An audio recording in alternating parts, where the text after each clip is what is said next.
सुनने वाले सभी भाइयों बहनों को मेरा जोहार। मैं अभिषेक बिल्कानाइन आपका इस वीडियो ऑडियो सीरीज़ में स्वागत करता हूं। आप में से कई मुझे फेसबुक में और टॉपिक पर लिखने वाला के रूप में जानते होंगे, कई पहली बार मुझे सुन रहे होंगे, बहुत कोई मुझे व्यक्तिगत रूप से जानते तो होंगे और ये भी जानते हैं कि हमको हमेशा चर्चा करना पसंद है। और यही कारण है कि अक्सर दोस्तों और उनके बीच में और भी हम लोग के परिचित हैं, उनके साथ में घंटों चर्चा करते मिल जाता हूँ। पर ऐसा व्यक्तिगत रूप का जो चर्चा होता है अक्सर वहीं ख़त्म होकर रह जाता है।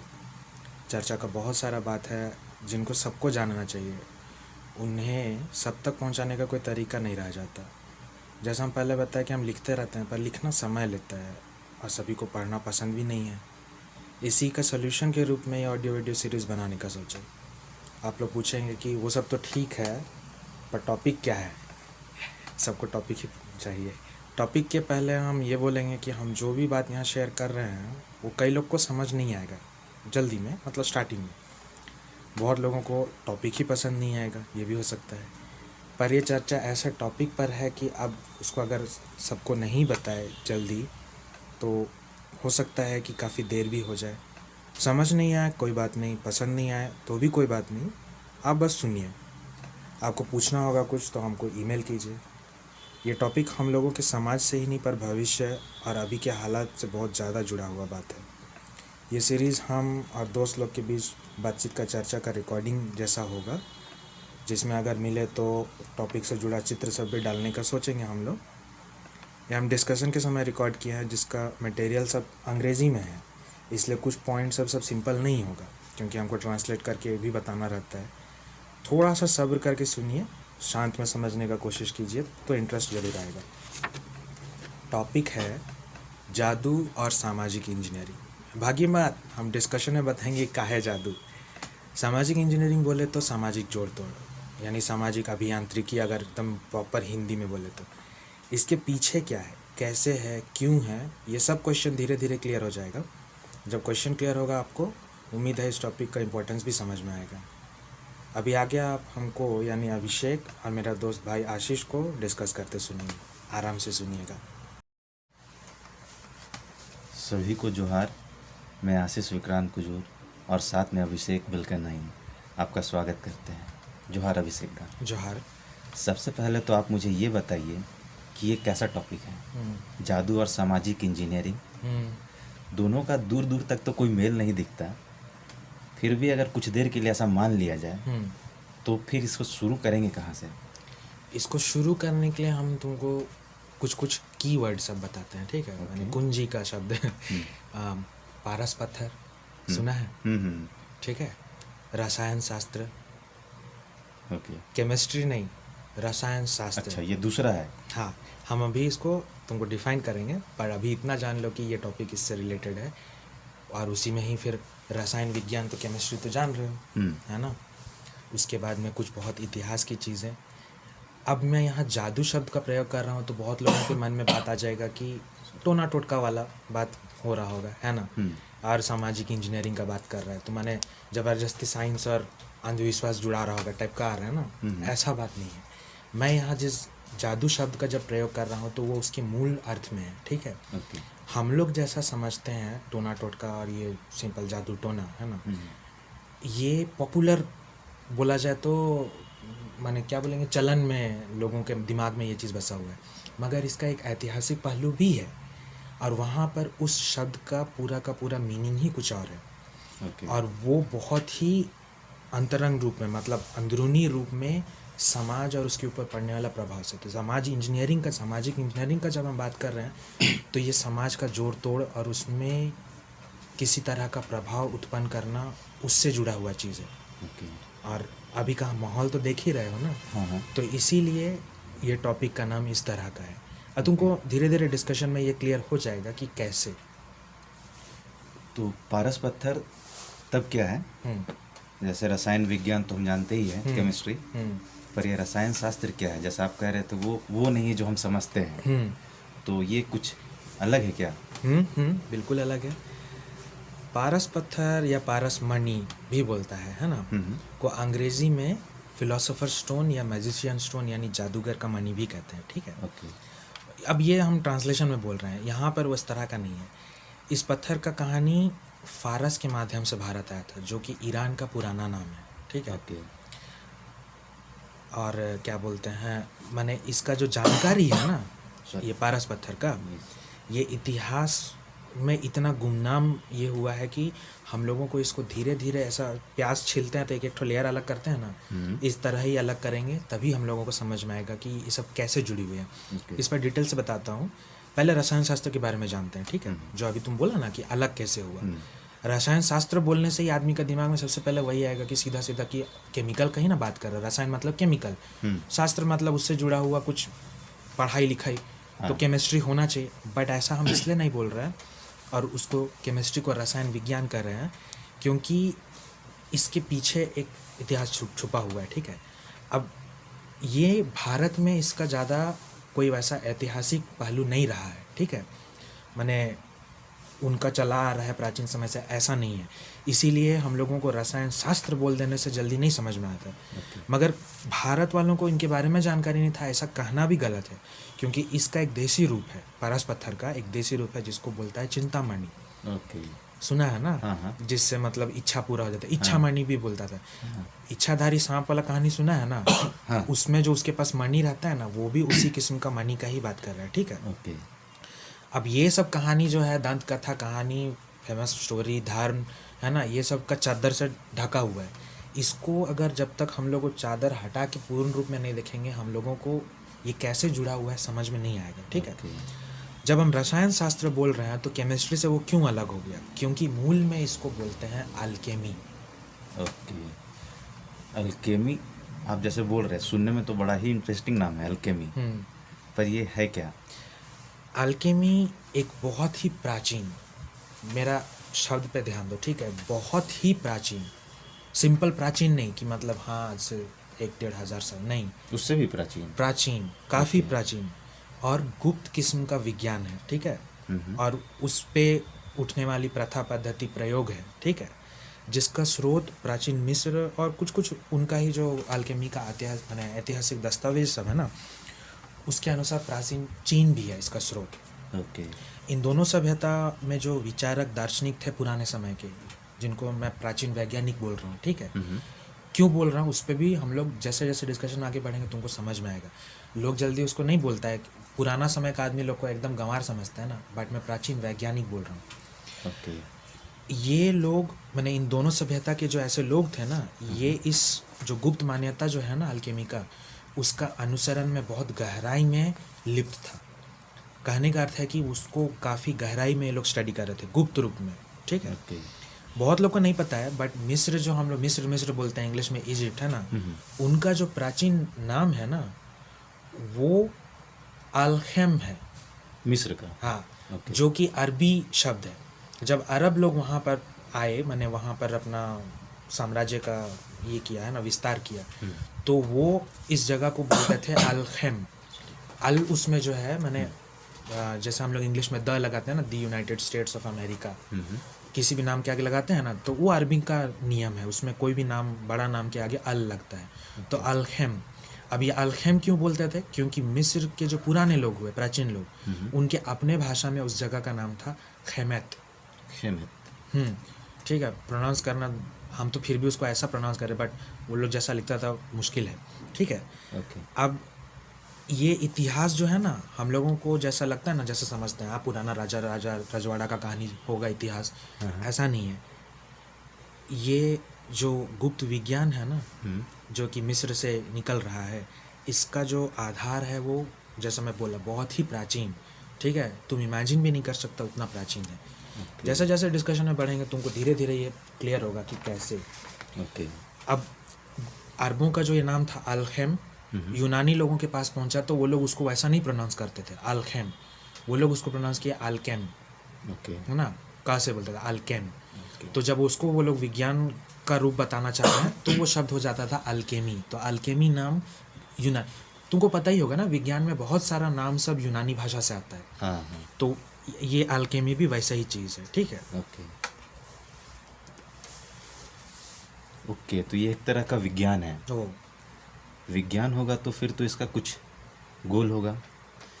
बोले तो मतलब साइंस भी कुछ करने के लिए ही स्टडी करते हैं ना हम लोग। अल्केमी का मूल मंत्र या मेन गोल जो बोलेंगे ना, वो है कि स्वर्ग से मूल तत्व, जिसको यूनानिक दार्शनिक बोलते थे मटेरिया प्रीमा। ओके। मटेरिया बोला जाए तो तत्व, प्रीमा मतलब होता है सबसे शुरुआत, सबसे पहला, सबसे ओरिजिनल। अब ओरिजिनल क्यों बोल रहा हूँ, उसके पहले और कुछ नहीं है। जैसे हम लोग किसी भी चीज़ को डिफाइन करते हैं तो उसके पहले क्या था, उसके पहले क्या था, ऐसा करते हैं ना, है ना। जैसे टेबल चेयर के पहले क्या था, लकड़ी था, माने ओरिजिनल मटेरियल क्या था, लकड़ी था, ऐसा करते हैं ना। तो तत्वों का भी जो ओरिजिनल चीज़ होगा वो होगा मटेरिया प्रीमा, माने तत्वों से भी पहला तत्व, मूल तत्व। ठीक है।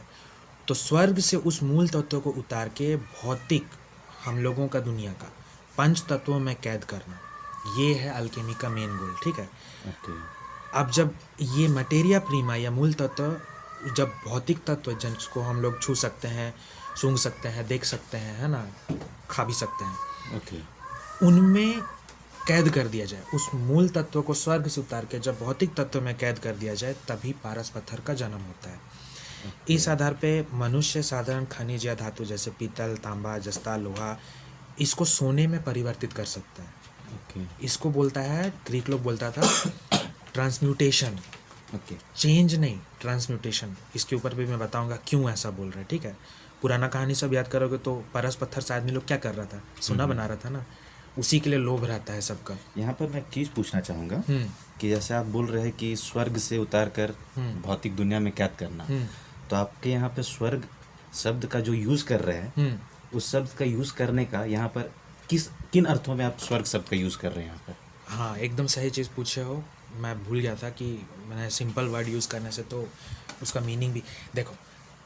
हम लोगों का एक अभी धारणा ऐसा हो गया है, जिस तरीके से हम लोग अभी जीते हैं, हम लोग हमेशा स्वर्ग, नर्क, ये सब शब्दों को धर्म से जोड़ देते हैं, है ना। मगर शब्द अपने में धर्म के लिए नहीं बना होता है। भाषा में जो भी शब्द है उनका अपना एक मूल आधार होता है। ठीक है। हम लोग उसको अपने प्रयोग के हिसाब से उसका अर्थ बता देते हैं। जब मैं इस विज्ञान के बारे से मैंने जुड़ा हुआ इस शब्द का प्रयोग कर रहा हूँ, स्वर्ग, तब ये इस भौतिकता से परे का चीज़ है, जो मनुष्य से भी परे हुआ। पुराना भाषाओं के हिसाब से अगर देखोगे ना, तो स्वर्ग वो लोग पृथ्वी के बाहर, यानी आकाश, ये क्या बोलते हैं, अंतरिक्ष जो उसको बोलेंगे ना, इनको स्वर्ग ही बोला जाता था पुरानी भाषाओं के हिसाब से। तो यहाँ पर धार्मिक स्वर्ग का बात नहीं कर रहा हूँ, यहाँ पर बात कर रहा हूँ मनुष्य का भौतिक जो देखने का क्षमता है ना, उससे परे स्वर्ग। ये ओरिजिनल मीनिंग यही था, इसीलिए धर्म में स्वर्ग को प्रयोग करते हैं। माने मनुष्य से परे जो है ना, धर्म में भी स्वर्ग को नहीं पा सकता ना मनुष्य, इसीलिए उसके लिए उसको वो वाला शब्द यूज होता है। ठीक है। अब ट्रांसम्यूटेशन करके ये साधारण धातु सबसे लोहा, सोना बना रहा है ना, जैसे लोहा से सोना ट्रांसम्यूट कर रहा है। अब ये क्या है कि प्राकृतिक रूप से संभव है। अच्छा। ठीक है। लेकिन यहाँ नहीं होता है, ये होता है भारी तारों में। हम लोग का सूर्य भी एक तारा है, मगर सूर्य हल्के तारे में गिना जाता है। ठीक है। हल्का भी नहीं बोलना चाहिए, माने मीडियम साइज तारा। तारा उससे छोटा भी हो सकता है, या तारा उससे बड़ा भी हो सकता है, और उससे भारी भी हो सकता है वजन हिसाब से। ठीक है। तो जो भारी तारे हैं ना, वो लोग क्या करते हैं, हम लोग का सूरज क्या कर रहा है, हाइड्रोजन खा के हीलियम बना रहा है और उससे ऊर्जा देता है। मगर भारी तारे क्या करते हैं कि हाइड्रोजन से खा के हीलियम बना के, उसको खा के फिर कार्बन बना के, फिर उसको खा के आयरन बना के, ऐसा ऐसा आगे बढ़ते जाते हैं। तो एक हवा वाला तत्व से वो धातु तत्व तक पहुंच जाता है। तो कुछ कुछ तारे क्या होते हैं कि जब ये सोना, लोहा पहुंचाए रहते हैं ना, तो उसमें भार बढ़ते जाता है, तो उनमें बहुत बड़ा विस्फोट हो जाता है। ठीक है।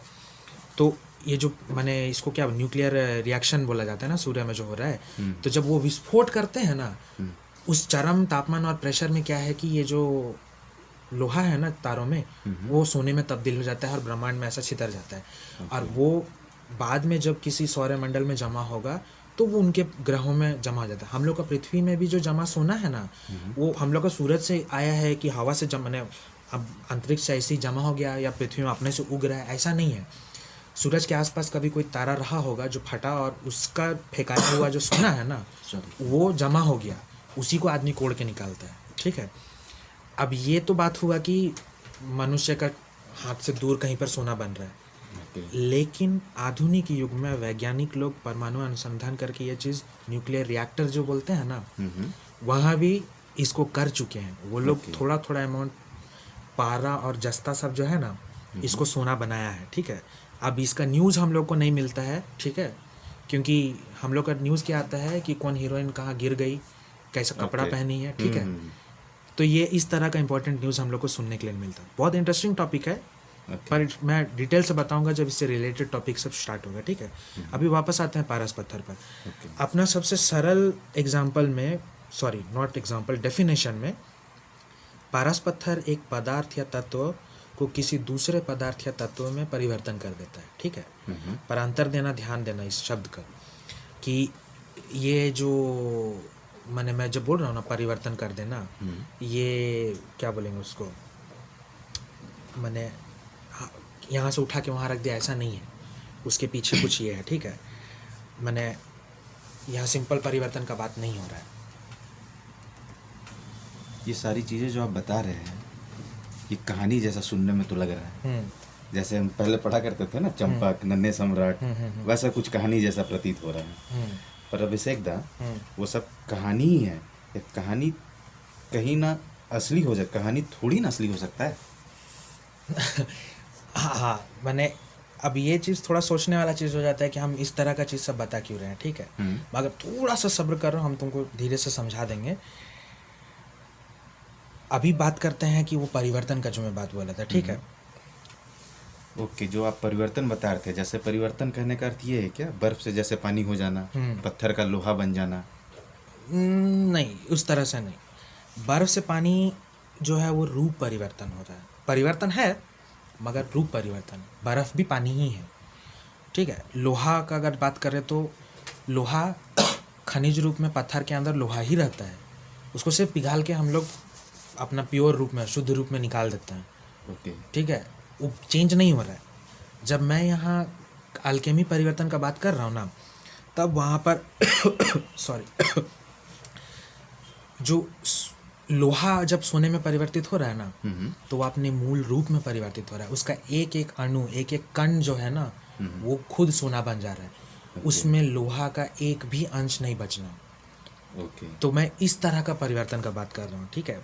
मैंने सोना का पानी चढ़ाया है ऐसा नहीं, सोना का चदरी चढ़ा दिया ये भी नहीं। ओके। पूर्ण रूप में लोहा से सोना में परिवर्तन हो जाना। ओके। थोड़ा सा ब्रेक लेते हैं हम लोग।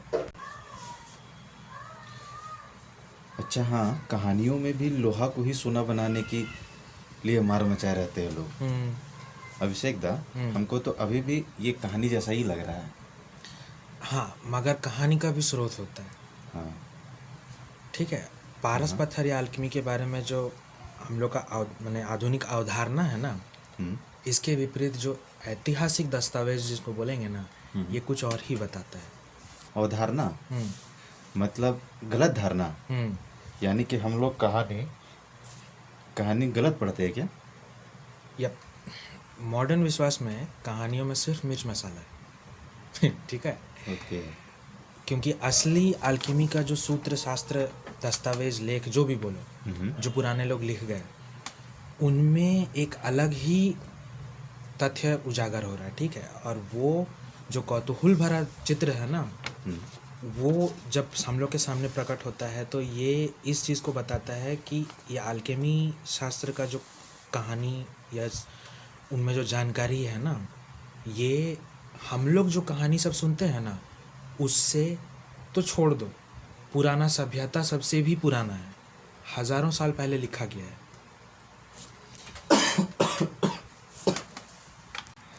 इन लेखों को, यानी कि उसमें जो भी चीज़ लिखे हुए हैं ना, उनमें जो शब्द हैं और जो उनमें जानकारी है, तथ्य, ठीक है, इसको बहुत ही ध्यान से एकदम तराश के, है ना, ऐच्छिक भाव से, मतलब जानबूझ के एक खास शब्द में रूप, शब्द का जो रूप है ना, वैसे रूप में संजो के लिखा हुआ है, ठीक है।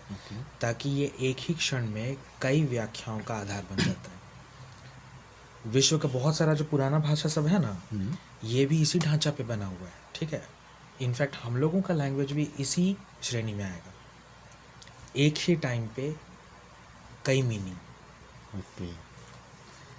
एक ही बार में जब ढेर सारा डेफिनेशन या व्याख्या बोलने से तो शब्द का ट्रांसलेशन वैसा ही हो सकता है ना?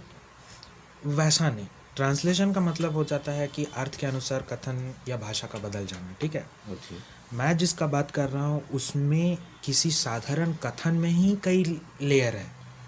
ओके। मीनिंग का जो लेयर है ना, हाँ। वही बहुत ज़्यादा है, ठीक है। कुछ एग्जांपल दे सकते हैं क्या? एक सिंपल सेंटेंस इंग्लिश का लेते हैं, ठीक है। दिस इज़ एन एप्पल, उसको हिंदी में अगर ट्रांसलेट करेंगे तो क्या होगा? यह सेब है। ठीक है, या सेब है, यही हो सकता है। मैं भाव बदलता हूँ, मैं इसमें नकारात्मक सत्य करता हूँ, ठीक है। मान के चलो कि कोई मेरे को केला ला के बोलता नहीं ये सेब है, ठीक है, तो हम उसको इंग्लिश में कैसा झाड़ेंगे? This is an apple, okay. है ना, मतलब Okay, ये सेब है। वहाँ पर सिर्फ मैं भाव से ये कर रहा हूँ, ओके। सेंटेंस वही है, ठीक है। ओके। तो मूल में जो शब्द ट्रांसलेट हो रहा है ना एप्पल, वो एप्पल का एप्पल ही रह गया, सिर्फ भाव में सकारात्मक या नकारात्मक है, ठीक है। ओके। माने सत्य है या असत्य है, ठीक है। अब अल्केमी जिस आधार पे बहुआयामी या मल्टीपल मीनिंग लेयर जो रख रहा है ना, उसमें भाव का सकारात्मक नकारात्मक होने का अर्थ या कोई भी स्पेशल हिंट छुपा हो, इसका ज़रूरत नहीं है, ठीक है। शब्दों का जो स्तर है ना, वही कई लेयर वाले हैं।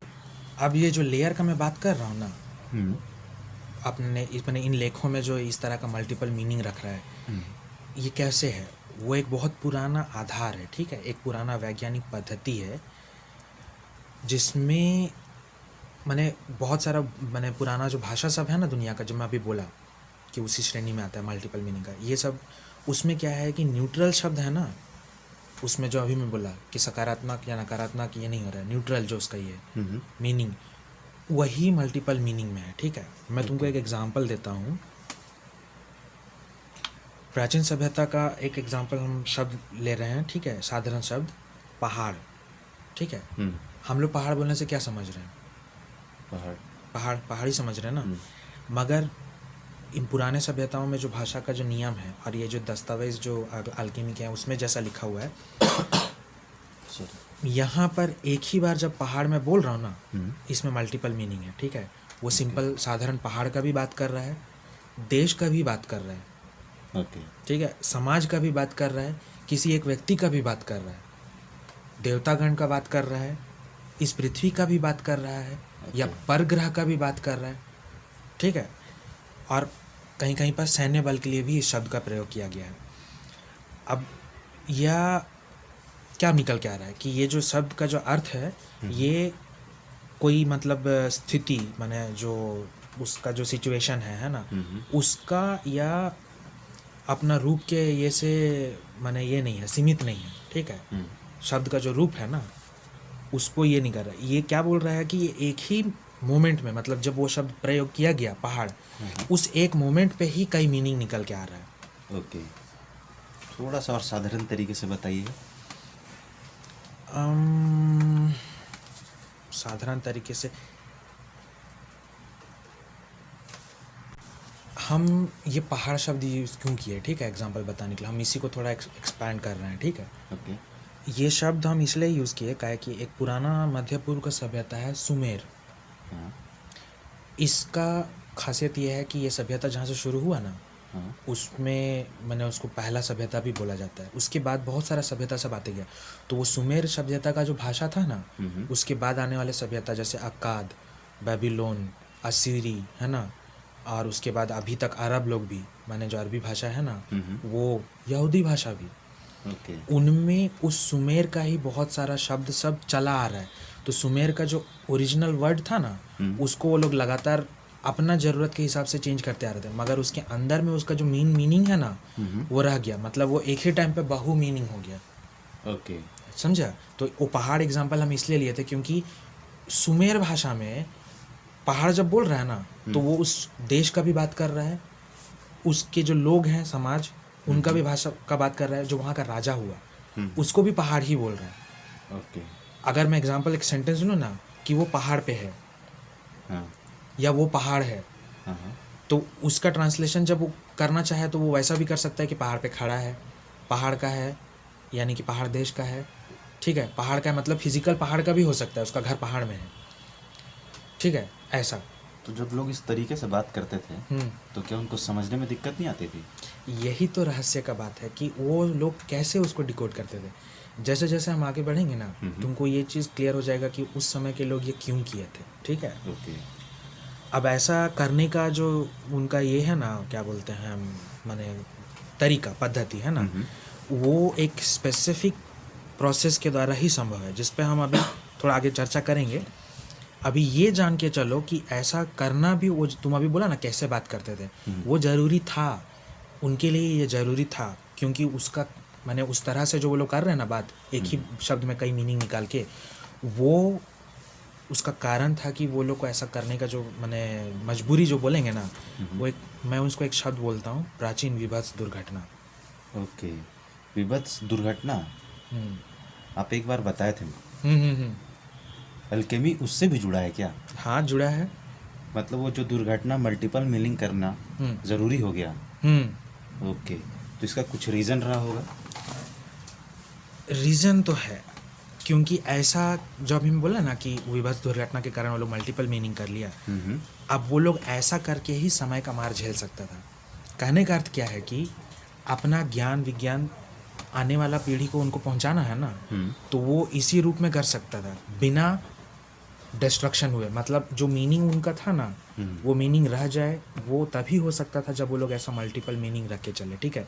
समय दर समय, पीढ़ी दर पीढ़ी उसका क्षय ना हो, माने उसका डिस्ट्रक्शन ना हो जाए, ताकि जो समय आने पे जो पीढ़ी उसको पा रही है ना, वो सक्षम अगर है तो उसका सही मीनिंग निकाल ले। मैं अभी क्या बताया था सुमेर का, उसके बाद भी बहुत सारा सभ्यता सब आया, वो लोग उसका परोक्ष रूप को लेके रख लिया, ओके, ठीक है। अपने सभ्यता में उसी वर्ड को यूज़ कर रहा है परोक्ष रूप में, मगर उसके अंदर का जो मीनिंग साथ साथ वो लोग का मल्टीपल मीनिंग रखे थे ना सुमेर लोग, वो चला आ रहा था। तो अभी का मॉडर्न टाइम में वो चीज़ हम लोग को, इसीलिए जब ट्रांसलेट कर रहे थे ना, जो उसके वैज्ञानिक लोग हैं, लिंग्विस्ट जिनको बोलते हैं, लिंग्विस्ट बोलते हैं ना जिनको, माने भाषाविद जो है, उनका सिर घूमने लगा, क्योंकि वो लोग बोले कि यार एक ही शब्द में कई मीनिंग क्यों निकल के आ रहा है, ओके, अलग अलग शब्द नहीं दे सकते थे। तो उनके उस समय उनको समझ में नहीं आया, लेकिन फिर बाद में धीरे से समझ में आया कि नहीं, कुछ कारण रहा था जिसके कारण ये लोग ऐसा मल्टीपल मीनिंग रखते हैं, ठीक है। तो जब जैसे मतलब हम लोग का जो ये, अगर हम, मैं बोल नहीं रहा हूँ कि हम लोग सक्षम पीढ़ी हैं, मगर हम लोग ट्राई कर रहे हैं, ठीक है। आप जैसा बता रहे हैं पीढ़ी दर पीढ़ी ज्ञान खत्म भी हो सकता है, ज्ञान बचाने के लिए कुछ पद्धति का यूज़ हुआ, तो वही मल्टीपल मीनिंग वही है। ओके, पर क्या क्या कहते हैं इसको, प्रैक्टिकली समझाएंगे तो मतलब थोड़ा ज़्यादा समझ में आएगा। हाँ, इसके लिए ना हम तुमको एक तो ये एक बताते हैं, टेलीफोन गेम खेला है तुम? सुना है नाम? नाम सुना है, खेला नहीं है कभी। ओके, टेलीफोन गेम क्या है कि जैसे मैंने मान के चलो कि कुछ बच्चे हैं, है ना, अब ये लोग ऐसा गोल से बैठे हुए हैं। अब इसमें जो गेम शुरू कर रहा है ना, कोई भी एक बच्चा चुन के वो गेम शुरू, कोई भी गेम होता है ना, शुरू करता है ना, कोई एक जन अंताक्षरी खेलने वाला भी शुरू करता है, तो वैसा ही टेलीफोन जो गेम खेल रहा है बच्चा लोग, उसमें जो शुरू करने वाला खिलाड़ी है वो कोई एक शब्द चुनता है, ठीक है।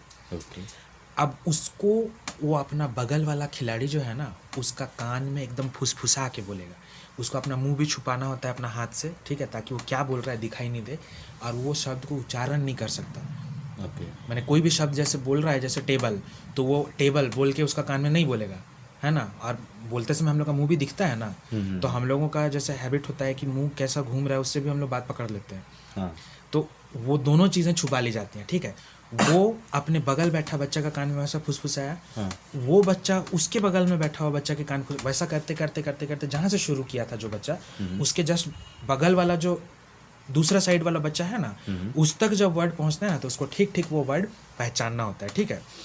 अब अगर वो सही सही उस वर्ड को पकड़ लेता है तो बोलते हैं कि जीत गया, उसको पॉइंट्स मिलता है। ऐसा करके सबका एक एक करके बारी आता है, तो जो जितना ज़्यादा सही वर्ड पकड़ के पॉइंट्स ज़्यादा जमा किया वो जीतता है, ठीक है। लेकिन मज़ा क्या चीज़ है ना, कि शब्द जो वो बोलता है, स्टार्ट किया, लोग सोच रहे हैं कि जो जीत रहा है उसको मज़ा आ रहा होगा, नहीं, शब्द का कुछ हो जाता है, ठीक है। मैं एग्जांपल देता हूँ, अगर मान के चलो कि वो कान में ऐसे बोलते हैं केला, ठीक है, हम तो फिर भी थोड़ा साउंड लगा देते हैं केला, ऐसे करके बोल रहे हैं, ठीक है। अब उसका बगल वाला का जो सुनने का क्षमता है उसके ऊपर डिपेंड करता है कि वो फुसफुसाहट सुन पाया कि नहीं। हो सकता है केला को वो सुन ले खेला, अब उसके बगल वाला और उल्टा सुने, हो सकता है वह हो जाएगा बेला, उससे होते होते रेला, और आखिरी में पहुँचते पहुँचते हो गया ढेला, ओके। ठीक है। तो ये गेम जो है खेलने में बहुत मज़ा आता है। अभी सब कोई खाली बैठा हुआ है ना, ये में क्वारंटीन में, गेम खेल के देखो, समझ में आ जाएगा। अब ये तो बात हो गया गेम का, ठीक है। गेम तो मजाक लिए करते हैं ना, मगर तुम ये सोचो सभ्यता के दृष्टिकोण से ही होगा तो ना केवल बेकार है, डेंजरस भी हो सकता है, ठीक है। हम लोग सोचते हैं कि हम लोगों का जो वंशज लोग है उस तक हम लोगों का ज्ञान विज्ञान, माने हम अभी अपना बात कर रहे हैं, हम लोगों का ज्ञान विज्ञान जो टेक्नोलॉजी में हम लोग जी रहे हैं, जिस ज्ञान में जी रहे हैं, हम लोग आने वाला वंशज लोग को एकदम ठीक ठीक पहुंचा देंगे। लाइब्रेरी है, इंटरनेट है, बहुत मतलब हम लोगों को इस चीज़ का गर्व है ना कि ये एकदम सही तरीके से जा रहा है, किताब सब है, ठीक है। अब एग्जाम्पल ले लो, भगवान ना करे, बट अगर अर्थक्वेक आ जाए, ज्वालामुखी फूट जाए, सुनामी आ जाए, ऊपर से उल्कापिंड गिर जाए, सब चीज़ गया, ठीक है, बिजली गई, इंटरनेट गया, है ना, लाइब्रेरी जल गया, किताब सब जल गया, पत्थर से खोद के लिखना पत्थर में वो भी बहुत लंबा समय लेता है, बहुत लंबा समय के बाद एक पेज कंप्लीट होगा। तो अभी जो ज्ञान विज्ञान है, जितना खाली दिमाग में बचा रहेगा, ठीक ठीक पहुंच जाएगा बच्चा लोग के पास में? नहीं हो सकता, ठीक है। अब इसका माने 1000 साल में अगर तुम देखोगे ना तो क्या होता है कि शब्द बदल जाते हैं। सुमेर का मैं एग्जांपल इसलिए दिया था क्योंकि ना वो यूनिक केस है, उसका मैं बाद में हम लोग डिस्कस करेंगे। लेकिन अगर हम अपना यहीं भारत का ही इतिहास ले लें, अशोक के समय जो चल रहा था, जो लिखा हुआ था, जिससे वो ब्राह्मी लिपि वो लोग पाया था ना, उसके समय जो भाषा यूज़ हो रहा था अभी है नहीं है, उसके समय जो शब्द यूज़ होता था है नहीं है। लोग पुराना खोजा, कैसे पढ़ें उसको पता किया, है ना, फिर मरा हुआ बोलता है ना, मरा हुआ भाषा को जिंदा करके पता किया कि ओके प्राकृत है, तो गुम हो गया। हज़ारों सालों में ऐसे ही होता है, शब्द बदल जाते हैं, शब्द गुम भी हो जाते हैं, और कभी कभी शब्द और वर्ड दोनों गुम हो जाते हैं, तुमको उसका फिर इतिहास नहीं मिलेगा, ठीक है। तो इसको बचाने का सबसे सरल उपाय जो मैं बोला ना सुमेर वाले किए, वही है अर्थ को बहुआयामी बना देना, ताकि शब्द अपना बदलता हुआ रूप में भी अपना मूल अर्थ जो है ना उसको बचा के रखे रहेगा, ताकि समय आने पर जब सही परिस्थिति होगा तो जो वंशज लोग हैं उसका असली अर्थ निकाल लेगा। सही परिस्थिति में इसलिए शब्द यूज़ कर रहा हूँ कि हम लोग साइंस में कैसे बोलते हैं, कोई कंडीशन अप्लाइड जब होता है तभी उसका रिजल्ट आता है ना। पंखा चलने के लिए कंडीशन अप्लाइड क्या है? स्विच ऑन करना और बिजली का होना। हाँ, दोनों नहीं होगा तो नहीं हो सकता। नहीं। तो ये मल्टीपल मीनिंग का जो वर्ड है, इसका अर्थ निकालने के लिए भी कंडीशन अप्लाइड जब हो जाएगा, जब वो जो वंश जो उसको डिकोड कर रहा है वो ऐसा मल्टीपल मीनिंग समझने लायक होगा तो ही डिकोड कर सकता है, ठीक है। हाँ। तो पुराने लोग जो थे, पहले के लोग, वो लोग इसे बचाने के लिए क्या किए? मैंने पद्धति ना, हाँ, इस पद्धति को बचाए रखने के लिए क्या किए? वो लोग दंत कथा का निर्माण किया। दंत कथा बोले तो दांत का कहानी, ठीक है, डायरेक्ट ट्रांसलेशन करने मैंने ये का मैंने जोक दंत कथा या मुँह जबानी, मुँह कहानी भी ऐसा भी बोलता है ना। मैंने दादू का ये से पोता को कहानी आते गया, है ना, पोता से फिर परपोता, उससे परपोता। तो उसमें क्या है कि कहानी कहीं शुरू हुआ, है ना, और हम लोग अभी तक सुनते आ रहे हैं।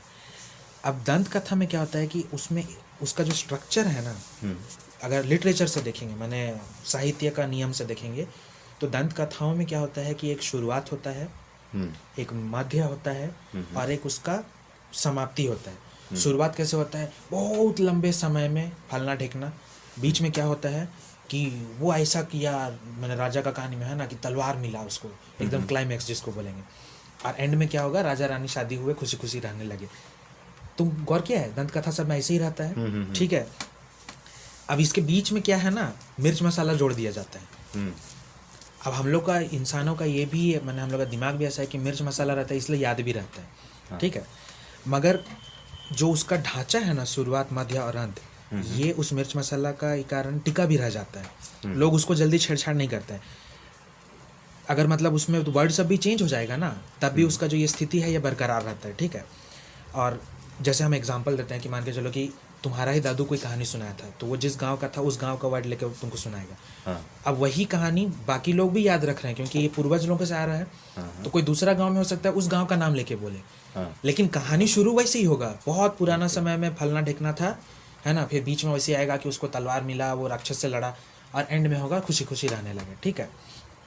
अब मेरा मानना है कि हम लोगों का सभ्यता भी, हमारा सभ्यता, ठीक है, हमारा समाज इसमें भी जो दंत कथा सब है ना, जिसको बहुत लोग, हम लोग का भी जो शहर में रहने वाले बहुत लोग हैं, वो लोग उसको यही पुराना कहानी, पुराना जमा का ना आदमी सब, गंवार लोग का, आदमी लोग का कहानी सब है, बच्चा लोग को खाली इंटरटेन करने का जरिया था, ऐसा बोल के छोड़ दे रहा है। मगर हम उसको जब रिसर्च करने बैठे ना, तो बहुत सारा बात निकल के आ रहा है कि ये भी, मैं बोला ना, हम लोग का भाषा भी ऐसा मल्टीपल मीनिंग वाला है। इस पर अध्ययन जल्दी नहीं होता है, क्योंकि हम लोग के ऊपर अध्ययन करता ही कहाँ है कोई। हाँ, ठीक है, तो हम मतलब उसका नरा दूरा है ये नहीं बोल रहे हैं, हम ये बोल रहे हैं कि लोग इसको इस नज़रिए से देखना अभी नहीं सीखे हैं। मैं इसी बात पे फोकस कर रहा हूँ कि मैं खुद भी जब रिसर्च किया तो पाया कि ठीक है, अभी उतना कंप्लीट नहीं हुआ है, मगर हम लोगों के दंत कथा में भी ऐसा मल्टीपल मीनिंग है। ठीक है, इस पर डिस्कस करेंगे, अच्छा से डिस्कस करेंगे। ओके, इस पर जल्दी ही डिस्कस करना होगा था। अभी बताइए कि आप बोल रहे थे जो मल्टीपल मीनिंग होता है, तो फिर तो इसमें लेवल होगा, यानी समझने का कुछ अलग अलग स्तर। हाँ है, बिल्कुल है। इसका स्तर का अगर हम डिफाइन करें तो इस तरह से होगा। सबसे पहला हो गया परोक्ष मीनिंग, बोले तो जो तुमको दिखा या जो तुमको सुनाई दिया वही मीनिंग। तुमको हम बोले पत्थर है ना, तो हाँ ठीक है पत्थर, उसको बोलता है प्रोजेक्ट रीडिंग। मतलब अगर कहीं लिखा हुआ है, पढ़ रहे हो, तो जैसा जिस रूप में लिखा है उसको एग्जैक्टली उसी मीनिंग लेके पढ़ लेना। ठीक है। दूसरा मीनिंग हो जाता है सामाजिक या भाषीय, यानी लिंग्विस्टिक। कभी कभी क्या होता है कि किसी एरिया का, बोलते हैं ना, बोली अलग है, लहजा अलग है, उनको समझने का मीनिंग अलग है, तो वो लिंग्विस्टिक तरीके से उसका मीनिंग अलग लिया जा सकता है। लिखा कुछ और है, लिंग्विस्टिक मीनिंग कुछ और लेगा। हम लोग जैसे यहाँ पर हम लोग हिंदी ही बोल रहे हैं, मगर हम लोग का लहजा ऐसा है कि दूसरा स्टेट वाला सुनेगा तो उसको आधा चीज़ सुर के ऊपर से पार हो जाएगा। क्योंकि हम लोग का जो मीनिंग हम लोग लेके चल रहे हैं, जैसे यहाँ पर बोलता है गर्दा उड़ा दिया, हम लोग कुछ उसका और मीनिंग निकालते हैं। दूसरा जगह बोलेगा ये लोग क्या माने कूदा फांदी कर रहा है क्या, जो धूल उड़ा रहा है, है ना। मगर यहाँ उसका मीनिंग कुछ और है। तो ये हो गया लिंग्विस्टिक मीनिंग। ठीक है। तीसरा मीनिंग होता है, उसको बोलना माने जो ये ऐतिहासिक रूप से जो दस्तावेज है ना, इनके लिए एक शब्द यूज़ करता है एसोटेरिक मीनिंग। तो एसोटेरिक चीज़ का चूँकि यहाँ इतिहास नहीं है भारत में, तो इसलिए हम उसको ट्रांसलेट कर रहे हैं गुप्त मीनिंग। एसोटेरिक में क्या चीज़ें होती हैं कि जो परोक्ष चीज़ें तुमको लिखी गई है ना, उसी में ही कुछ चीज़ें छुपी रहती हैं, जो उसको पढ़ना जानेगा सिर्फ वही पढ़ सकता है। तो इसीलिए उस तरह के रीडिंग को एसोटेरिक रीडिंग बोलते हैं। ठीक है, डिस्कस करेंगे कि इसका डिटेल से कि क्या है, कैसे है। अब उसके बाद जो चौथा मीनिंग है, मैंने देखो एसोटेरिक तो खुद गुप्त हो गया, मगर इसके बाद भी एक लेयर है जो कि अल्केमिकल रीडिंग है। माने गुप्त रीडिंग से भी और गुप्त अल्केमी हो जाता है किसी भी ये का भाषा कथन का। ठीक है। और इन सब के परे में जो मूल अर्थ है वो हुआ उसका मूल मीनिंग या इनडिफरेंशिएटेड मीनिंग। ठीक है। इनडिफरेंशिएटेड मेरा मतलब है कि उसमें समय, स्थान, जाति, भाषा या धर्म और ये उसका कोई प्रभाव नहीं, वो जैसा उत्पत्ति हुआ था उस शब्द का वो उसी मीनिंग में हो। ठीक है। उस पर भी हम लोग पहुंचेंगे कि ऐसा कैसे कैसे का हुआ था। ठीक है। जब हम लोग परोक्ष अर्थ पढ़ते हैं ना, तब ये प्राचीन जो अल्केमिकल दस्तावेज लेख सब है ना, वो तुमको खाली परी, जादू और जादूगर और मतलब राक्षस ऐसा ही कहानी सब लगेगा। ठीक है। कि सोना बना रहा है, लोहा बना रहा है, कि मैंने अमर हो गया। ठीक है। और ये तुमको सिर्फ प्रतीत होगा वैसा। ठीक है। मैं वर्ड यूज़ कर रहा हूँ, प्रतीत होगा। प्रतीत बोलते हैं ना, जो है वो दिखता है, वो है नहीं। क्यों? क्योंकि जब हम उस परोक्ष मीनिंग के परे पढ़ना सीख जाते हैं ना, तब एक आश्चर्यजनक बात उजागर होती है। क्या? कि प्राचीन समय का जो ये विचारक लोग था ना, जो वो लोग परिकल्पना करता था, जिसको हम लोग वैज्ञानिक भाषा में बोलते हैं हाइपोथेसिस करता था। हम उसको थोड़ा अच्छा से डिफाइन करते हैं। तुमको अगर हम बोलते हैं सूरज पूरब से ही निकलता है, तुम प्रूव करो। ठीक है। तो तुम उसके लिए पहले दौड़ने तो तुम जाएगा नहीं तुरंत कि हाँ कहाँ निकल रहा है सूरज देखने जाए। सबसे पहले तुम उसके लिए कुछ आधार बनाएगा कि तुम अपने क्या क्या हमको देखना है कि सूरज किधर से निकल रहा है, हर दिन वहीं से निकलता है क्या। ठीक है। निकलते समय कैसा कैसा सिचुएशन रहता है, उसको हम कैसे पहचान सकते हैं। ये सब चीज़ जो तुम लिस्ट बना रहे हैं ना, इसी को परिकल्पना या हाइपोथेसिस करना बोलते हैं। कोई भी प्रयोग करने से पहले जो उसका आधार बना रहे हो, ढांचा, वो हुआ। ठीक है। तो ये प्राचीन विचारक लोग का अल्केमिकल परिकल्पना या हाइपोथेसिस जो था ना, ये आज का जो मॉडर्न फिजिसिस्ट बोले तो भौतिक विज्ञान यानी फिजिक्स का जो साइंटिस्ट लोग हैं ना, उनको बोलते हैं। उनका जो परिकल्पना है ना, उससे भी बहुत ज़्यादा करीब है। ठीक है। ये बात अलग है कि पढ़ाया नहीं जाता है और जो ये फिजिसिस्ट लोग हैं ना, ये तुमको मुंह खोल के बोलते भी नहीं मिलेगा। गलती से भी कभी उनका मुंह स्लिप कर गया ना, और न्यूज़ वाला पकड़ लिया या कोई आदमी पकड़ लिया कि आप वैसा बोले थे, दूसरा दिन तुरंत उसको क्लैरिफिकेशन दे देता है कि नहीं नहीं, मेरा मतलब ऐसा कुछ नहीं था। एकदम सोच समझ के वो लोग बोलता है अपना इंटरव्यू में भी, फिजिसिस्ट लोग, ठीक है। मगर उनको भी, जिनको पता है उनको पता है, मगर खुले में वो लोग बोलते नहीं हैं, क्योंकि आधुनिक विज्ञान का जो नींव है ना, वो खुद अल्केमी के ऊपर है। तुम देखा ना, केमिस्ट्री अल्केमी से ही आ रहा है, केमिस्ट्री वर्ड में जो केम है, ठीक है। अब ये क्यों नहीं पढ़ाया जाता है, इसको हम अभी नहीं डिस्कस करेंगे, क्योंकि ये तब हम लोगों को ना वैज्ञानिक दमन और गुप्त संगठन का इतिहास की तरफ अभी हम लोग को मोड़ देगा, जो कि हम लोग पूरा का पूरा ही एक अलग रास्ता में, पटरी में दौड़ देंगे। तो करेंगे डिस्कस थोड़ा देर के बाद में। अल्केमी का जो मूल तत्व का जो डेफिनेशन है ना, जो हम बात किए थे, स्वर्ग से उतारा मूल तत्व, मॉडर्न फिजिक्स में भी वैसा ही करीब करीब डेफिनेशन है, ठीक है। तो ये मॉडर्न फिजिक्स के जैसा है क्या? हाँ है। मॉडर्न फिजिक्स में भौतिक तत्व, आयाम बोले तो जो हम लोग के आसपास में जो स्पेस है, जगह जिसको हम लोग सिंपल लैंग्वेज में बोलते हैं ना, जगह है क्या, हम लोग का उसको इमेजिन करने का तरीका भी थोड़ा सिंपल हो जाता है, लेकिन साइंटिफिकली वो दूसरा चीज़ है, हम डिफाइन कर रहे हैं, ठीक है। और समय, फिजिक्स यही चीज़ों का बात करता है ना, हम लोग के आजू बाजू में क्या तत्व है, मटेरियल क्या है, हम लोग क्या चीज़ में खड़े हैं ना, ठोस चीज़ पे, है ना, महसूस कर रहे हैं, हवा है, पानी पी रहे हैं, मटेरियल तत्व। उसके बाद में आयाम, जहाँ घूम फिर सक रहे हैं, देख सक रहे हैं, ठीक है, जगह जिस पे हम लोग खड़े हैं, जीवित हैं, और समय जिसमें हम लोग चलते जा रहे हैं। तो मॉडर्न फिजिक्स क्या बोलता है कि ये सब बिग बैंग के बाद में परिकल्पित है, वो लोग का मॉडर्न फिजिक्स में, है ना, बिग बैंग के बाद ये सब हुआ।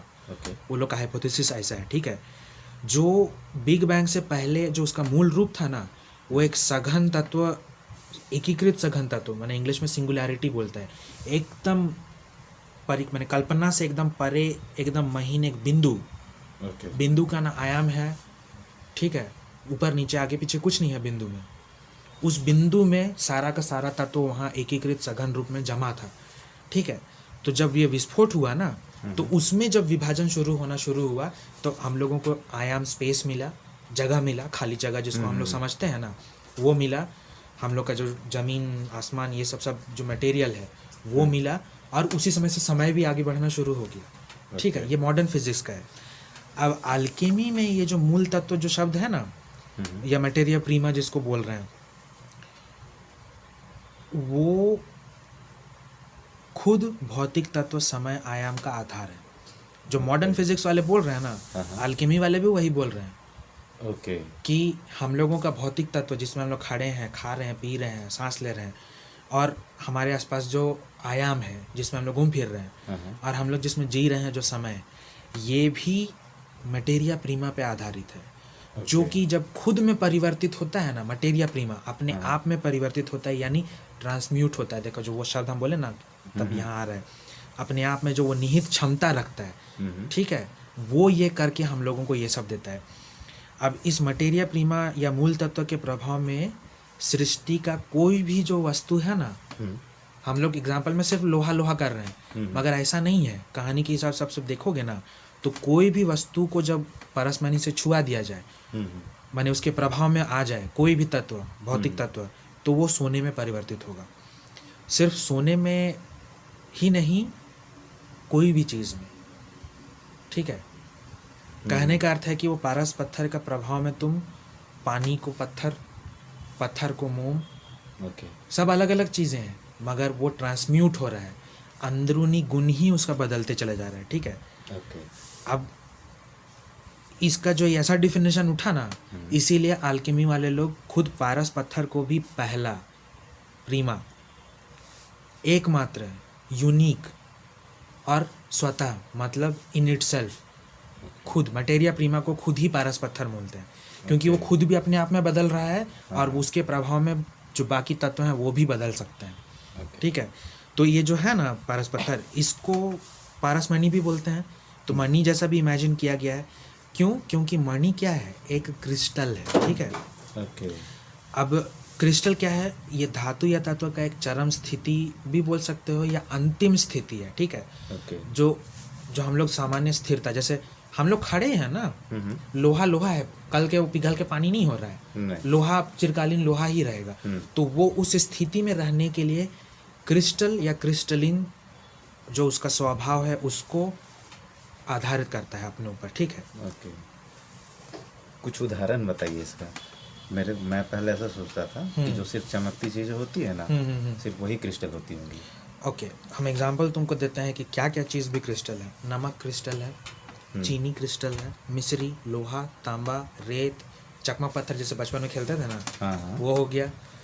तो वो पत्थर जहाँ से मिल रहा है। फिर उसके बाद में ग्रेनाइट लोग बहुत लोग लगाते हैं, वो खुद भी एक क्रिस्टल है, ठीक है। कांच, हीरा, सोना, या तो क्रिस्टल बोलो। क्रिस्टल यूजुअली इसलिए मैंने चमकता हुआ से तुम उसको ये किया, आइडेंटिफाई किया, क्योंकि क्रिस्टल शब्द का मीनिंग होता है कोई भी चमकता चीज़।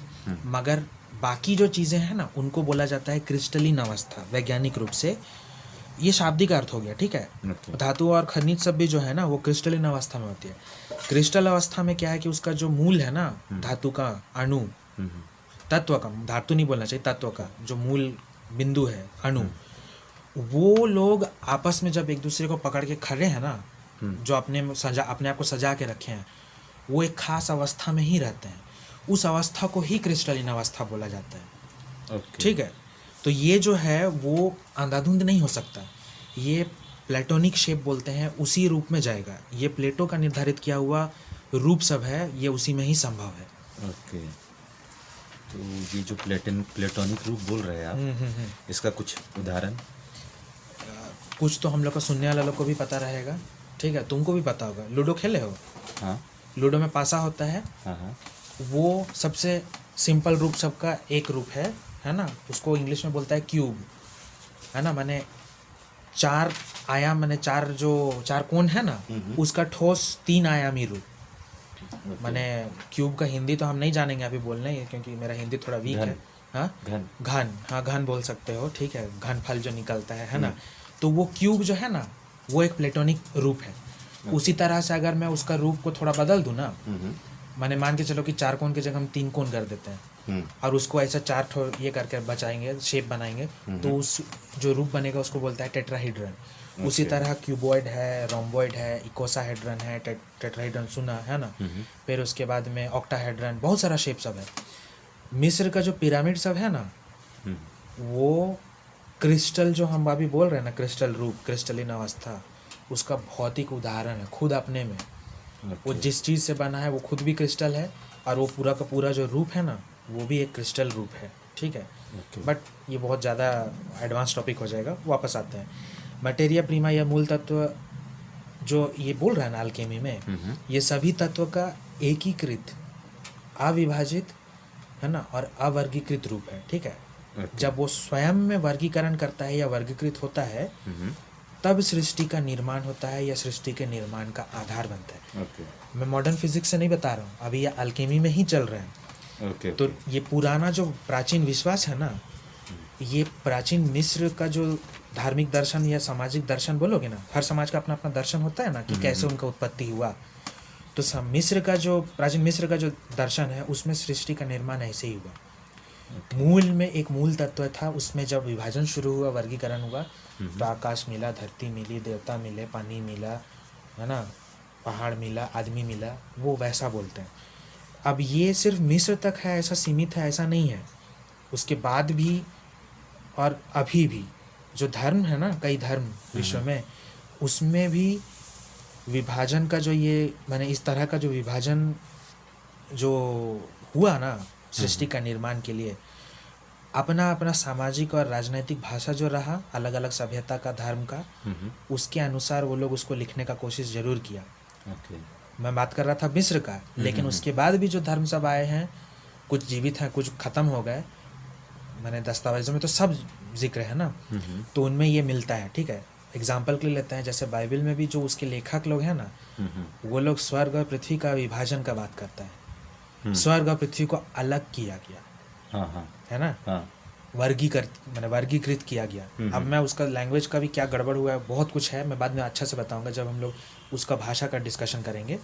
बट केवल वही नहीं, इंडिया में भी जो यहाँ का वेद पुराण सब है ना, उनमें भी ब्रह्मांड का जो हम लोग शब्द ब्रह्मांड यूज कर रहे हैं ना, वो शब्द आता है ब्रह्म अंड से, ठीक है, जो परम अंड था, सोने का अंडा था, देखो सोना यहाँ भी आ गया। उसमें जब विभाजन हुआ तो कई लोक मिले, लोकों में विभाजन हुआ तो उसमें कई ग्रह बने, ग्रहों में विभाजन हुआ तो देश और समाज का निर्माण हुआ, ठीक है, ऐसा ऐसा करके है, विभाजन वहाँ भी है। अब आधुनिक भौतिकी जो मॉडर्न फिजिक्स पे फिर वापस आ रहा है, ठीक है, उसके अनुसार भी ये मूल तत्व जो बोला ना बिग बैंग के पहले, वो अविभाजित है, अव्याख्यित है, ठीक है, और निर्वर्गीकृत है, ठीक है, यानी कि व्योम या सृष्टि शून्य है। अब ऐसा इसलिए बोल रहे हैं क्योंकि इसके भीतर बाहर कोई व्याख्यान नहीं संभव है। जो ये मूल तत्व है ना, इसको तुम डिफाइन नहीं कर सकते। डिफाइन कैसे करोगे? हम लोग क्यों डिफाइन करते हैं कोई चीज़ को? क्योंकि हम लोग को उसके रिलेशन में कुछ चीज़ पता रहता है। लोहा लोहा क्यों है? क्योंकि वो पीतल नहीं है, वो लोहा ही है, कैसे जानते हैं? बाकी चीज़ कहीं देखे हैं, उसको डिफाइन करते हैं यही लोहा है। तो कुछ है या कुछ नहीं है उसके बल पे करते हैं। मूल तत्व में ये संभव ही नहीं है, क्योंकि मूल तत्व जैसा ही कुछ नहीं है, वो यूनिक है, वो एकमात्र है, उसके जैसा और कुछ नहीं है, क्योंकि उसमें से बाकी चीज़ें आ रही हैं ना, ठीक है। अब उसमें ऊपर नीचे कुछ नहीं है तो उसमें आयाम भी नहीं है, ठीक है, आगे पीछे वो भी आयाम का बात हो गया। हल्का भारी नहीं है तो इसका मतलब वहाँ वजन, उसका जो मास जिसको फिजिक्स बोलता है ना, माने उसका ठोसता, वो नहीं है। माने ठोस है कि खाली है वो भी हम नहीं बोल सकते, ठीक है। गर्म ठंडा भी नहीं है उसमें, सब कुछ है भी और कुछ है भी नहीं। हाँ, क्योंकि उसी में से सब चीज़ें निकल रही हैं, लेकिन जब वो अपने में है तो वो कुछ नहीं है। ओके, ठीक है, सोचने में थोड़ा अजीब हो रहा है, लेकिन अभी आगे चलो और ये वैसे ही होते जाएगा, ठीक है। इस तत्व का फिजिकली, यानी कि मतलब फिजिक्स का नियम कानून जो हाइपोथेसिस बोलते हैं ना वैज्ञानिक, उसके अनुसार आकलन, ऑब्जर्वेशन, अवलोकन करना संभव नहीं है, ठीक है। इसको इमेजिन करना थोड़ा मुश्किल हो रहा है, बट थोड़ा सब्र कर, होगा। बात तो सही है, ऐसे चीज़ों को इमेजिन करना थोड़ा मुश्किल है, खासकर मेरे लिए भी थोड़ा मुश्किल ही हो रहा है। अब इसको इमेजिन ही नहीं कर पाएंगे तो उसको देखेंगे कैसे? देखने पे वहाँ पर और एक चीज़ होना शुरू हो जाएगी। जिस क्षण इसको ऑब्जर्व किया जाए ना मूल तत्व को, उसी क्षण वहाँ वर्गीकरण शुरू हो जाता है। और ये वर्गीकृत रूप में जो विभाजित जब ये हो रहा है ना, तो जो अगर इसको हम सृष्टि शून्य बोल रहे हैं, तो उसके अंदर और सृष्टि शून्य या व्योम शून्य सब शुरू हो जाता है, और उसका फिर अवलोकन चालू हो जाता है, ठीक है। ओके, ये जो सृष्टि शून्य की आप बात कर रहे हैं, तो ये खाली जगह है क्या? नहीं नहीं नहीं नहीं, शून्य, अच्छा, हाँ समझे हम क्यों कंफ्यूज हो रहा है, ठीक है। जब मैं सृष्टि शून्य बोल रहा हूँ ना, तो उस शब्द से इसीलिए मैं उसको उस तरह से यूज़ किया, क्योंकि अगर मैं सिर्फ शून्य बोलता तो हम लोगों का सिंपल डेफिनेशन में शून्य हम लोग खाली को समझते हैं, मगर खाली मतलब वो फिजिकली खाली है ऐसा नहीं है, वहाँ आयाम है, ओके, वहाँ पर स्पेस है, हम लोग के लिए खाली है, मगर फिजिकल डेफिनेशन में उसमें स्पेस है। तो मैं जब सृष्टि शून्य बोल रहा हूँ ना, तो वहाँ वो स्पेस भी नहीं है, स्पेस भी नहीं है, नहीं, पर खाली भी नहीं है, नहीं, ठीक है। वो ऐसा जगह है जहाँ पर सब कुछ है लेकिन नहीं है। अभी आगे डेफिनेशन देखेंगे तो समझ में आ जाएगा। एक मिनट, ये जो ऑब्जर्वेशन होते हैं, ही डिफरेंशिएशन यानी विभाजन शुरू होता है, ठीक है, तो फिर तो डिफाइन हो गया ना ये। अभी आप जैसा बोले कि शून्य के भीतर और शून्य, नहीं, हम यहाँ पर जैसे हम तुमको अभी आयाम का डेफिनेशन किए थे ना, तो हम क्या बोले कि ये सृष्टि शून्य को तो डिफाइन ही नहीं कर सकते, तो उसको जब विभाजित वर्गीकरण हो रहा है ना, तो वो सिर्फ मैथमेटिकली हो रहा है, उसको हम लोग डिफाइन नहीं कर रहे कि खाली है कि भरा है, उसका कैरेक्टर का डेफिनेशन नहीं हो रहा है। मूल तत्व का कैरेक्टर डिफाइन नहीं कर सकते, मगर वहाँ मैथमेटिकली तुम उसको 1 2 3 वर्गीकरण को डिफाइन कर रहे हो, ठीक है। मैंने जो गणित का जो आधार है ना डिफरेंशिएशन का, d/dx x⁻ समथिंग समथिंग, तो वहाँ पर जो डिवीजन हो रहा है ना, तो ये विभाजन के बाद भी जो मूल तत्व है वो मूल तत्व ही रह गया है, ओके, सिर्फ गणित के आधार पर उसका विभाजन हुआ, ठीक है। कंफ्यूजिंग है, मैं और भी ज़्यादा कंफ्यूज होता जा रहा हूँ। थोड़ा मतलब इसको अच्छे से एक्सप्लेन कीजिए।